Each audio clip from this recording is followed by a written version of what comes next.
All right, thanks for joining us. Today we're talking with volunteer Daren, who is over here volunteering in Ukraine and has been for a little bit. So I want ask him to share a little bit about his background and where he's from and what brought him to Ukraine. All right. So I'm from a small village called White Creek, New York. I like to say it's part of the greater township of Cambridge. I'm proud of both of those places. Um, and about myself, I was a small-scale organic vegetable farmer up until this sabbatical year that I've taken. Yeah. Great. And we were talking earlier, and you mentioned about traveling and all that, and having a gap between what you did in college and to where you're here now. Tell me a little bit more about traveling and coming over here, thinking in the perspective of those people that want to come over and volunteer, and maybe that's one of their hang-ups is I'm scared to travel. Yeah. So I was telling Shannon a little earlier before we were on mic that I'm a stereotypical over planner, or used to be really bad at that, which it has its virtues, but it's not necessary for coming here. So my prior experiences with travel were that in university I did two different 2-week study abroad experiences that kind of got me familiar with the basics. As someone from like a small town that barely left his own state, it was a great structure to get me used to the idea. But then the very first time I traveled abroad on my own, making all my own plans, I was that over planner. Like I said, I made sure that every volunteer opportunity was perfectly lined up, that they had sent a confirmation email that clearly stated I was ready. I didn't Right. know, are the border guard, I was going to Europe. Right. And I was worried, are the border guards going to ask me what I'm up to, and I had read when you go online, you'll read about how difficult the questions could potentially be. And, countries will check what's in your bank account to know if you're there. I've never had a single country actually do those follow-up checks to actually, it's far easier to just come to a country, get a tourist visa, and show up to your volunteer opportunities. Awesome. And if it doesn't work out, there's always a second place and a third place and a fourth place. You really don't need to overplan it that much. Awesome. Thanks for sharing that. Now, you were mentioning about sabbatical year and specifically what motivated you to come to Ukraine to volunteer? I'm currently a member of NAFO, which is like the informal collection of people on Twitter/X who are foreigners from around the world mostly, and Ukrainians who have used Twitter as a tool to stay informed on the situation. So when the full-scale invasion, actually before it happened, in the weeks leading up, when Ukraine was in the news in America and the threat of invasion was being talked about, I was desperate for a good source of news and found that the mainstream media was giving me only a slice of the American picture of things. So using Twitter as a tool, I got informed on what was going on, and as the first week of the full-scale invasion played out, I wanted to stay informed. And Okay. I think that being informed and having a conscience is what causes you to be involved in Ukraine. Okay. That's as simple as that. I like If you that. know, you got to do something. I like that. The first time I heard it, being informed and having a conscience. That's Yeah. a nice pairing there. What were your initial impressions on arriving in Ukraine? And did you have any perceptions or expectations about coming here that evolved now that you're here? Well, my very first volunteer experience was to find something in Poland. So I volunteered in Poland collectively over 7 months in the past sabbatical year. So a lot of the first perceptions were shattered because of Poland, I should say. Because both Poland and Ukraine are formerly communist countries, whether they were in the Soviet Union or under Soviet influence. So I think a lot of North Americans in general come over to these countries with a 1980s level perception of these countries. Because if you're a second or third generation Polish or Ukrainian American, the last stories you hear of these places are under the difficult communist times. And maybe the last time your family traveled back was in the 90s or something. So I think we have very outdated views on what an Eastern European or Central European country will be like, or like a post-communist country. Okay. I think that all the people are going to be cold, reserved, and while it's true that there is a definite cultural difference. No one in Europe matches Americans for openness and smiling at you on the street and all these other things.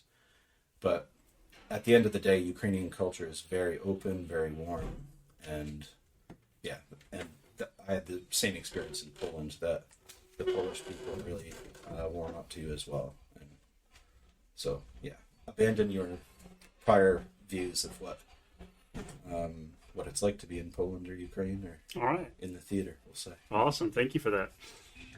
What kind of challenges have you faced during your time here, and how have you overcome them, regardless of how small? So I think for me, it's a very silly first world challenge, but expats in general in any country will find that going shopping can be frustrating because you are just a creature of your neighborhood and you know exactly where to go for what. You know, if I need a stick of deodorant, I know there's the Walgreens on the corner, or I'll just grab it while I'm at Walmart. You just know which products are where.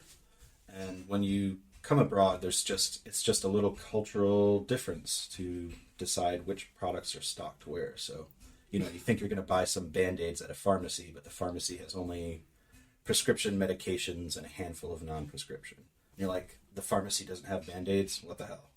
So it's just little things like that, like finding that you didn't stop at the appropriate sized grocery store for the thing you wanted. You know, small places won't have peanut butter, but big ones will, or little things like that.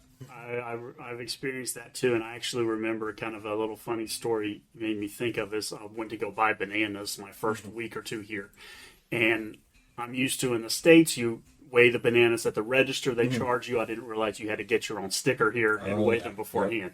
So I go to the register and she tries to explain there's no sticker on there, and I end up not buying them because I don't want to go back and figure that part out.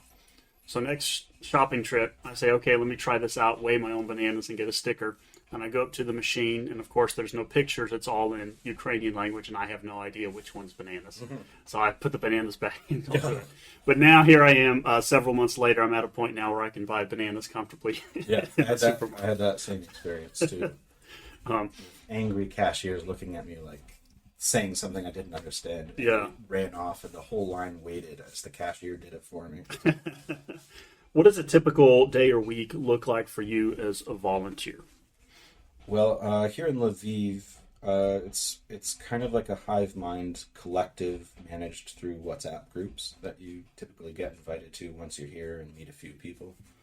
So the weeks can vary depending on the needs of the organizations. You know, someone will just put a message on the WhatsApp group saying, hey, we need more people to help make trench candles. And a few people will switch from their usual thing to go do that. But for me, my typical week is working 5 to 7 days a week, but I usually let myself work kind of a second shift. I sleep in till 10 in the morning, and then I go join some organization at 11 or 12 and work till 7-ish. Great. Yeah. Awesome. Very cool. How do you maintain your mental health while volunteering in a war zone? And I say that knowing Lviv is further away from the east than a lot of other places, obviously. So, but still, you're in a conflict environment and daily air raid alarms and a whole new environment just from language and cultural area. So, how do you stay grounded for yourself? I'd say this is potentially contentious, but as an American, I have to remind my family and friends back home that when I came here, I took my risk of dying of a mass shooting in Walmart down to 0. I took my risk of dying at a mass shooting at a concert. You know, there's a bunch of other risks that are now diminished because I'm here. And now, if I'm in the wrong neighborhood at the wrong time, I could be a part of a rocket casualty event. So that is one form of mental health, to understand that just because it's a new risk doesn't mean that it outweighs all the other changes that have occurred by your choice. The changes that have occurred are like, traffic deaths are different here. Murder rates are different. They're actually lower. So in many ways, my chance of randomly dying from something is lower here. Okay. That's as an American, though. So it's this weird privilege to come from a place where the background risks are already high. So Yeah. Do you have any memorable moments during your time here that you care to share? Any specific incidences? just recently, I was working at a kitchen that makes dehydrated soups for the soldiers, and I was sitting at the sink washing some potatoes, and behind me was the big table of mostly Ukrainian ladies peeling carrots, and they just started. One of them started singing some folk song that everyone seemed to know the lyrics to. So the table slowly grew in confidence and started joining along in all these folk songs. And it was just a really touching moment because I know how Russian oppression of the Ukrainian language has been part of their strategy to co-opt the parts of Ukrainian history that they want for themselves and to eliminate the parts that are inconvenient. So all the pseudo-history... Can I say the word bullshit on this podcast? Yes, of course. Yeah. The pseudo-historic bullshit of Putin where he's like talking about Kievan Rus. Like he's going back 900 years to co-opt parts of what happened on Ukrainian, like current modern Ukrainian soil for his own. And I'm sitting there at that table hearing these folk songs sung one after another by these women who are proudly carrying on the tradition that That's awesome. has existed for centuries, separate from, let's say, Muscovite history. You're describing it, and I can just kind of feel that sense of community spirit there in the kitchen area as they're singing. That's very awesome. You mentioned Twitter and X earlier in the podcast. Are there any other sources that you stay in touch with to stay abreast of the current geopolitical environment of Ukraine outside the country? How else do you stay informed and keep your information shaped on a daily, weekly basis of what's going on with the conflict? I'd say, I have to be honest, I think after my experience of seeing how the mainstream media would alternate between ignoring the Ukraine crisis or like pre-shaping U.S. public opinion to get ready to pull back from it, just pull back from having it on the public conscious mind. After that experience, I largely rely on Twitter to find the people who then publish weekly articles within their spheres of knowledge. So, I use Twitter as a tool to find those people with their public outreach and then read their journals or articles. Those are military analysts who are presenting a more accurate view of what's going on. Sometimes it's more optimistic than what the U.S. media would say, like focusing on the successes of what happened last year. Like 33% of Russia's Black Sea fleet firepower is now at the bottom of the Black Sea. So when all the talking points you hear are in CBS News and ABC is like Russia or Ukraine's failed counteroffensive, like they're misunderstanding that the war is a total and complete effort, and that just because ground lines did not change as much as someone addicted to a flashy map would want,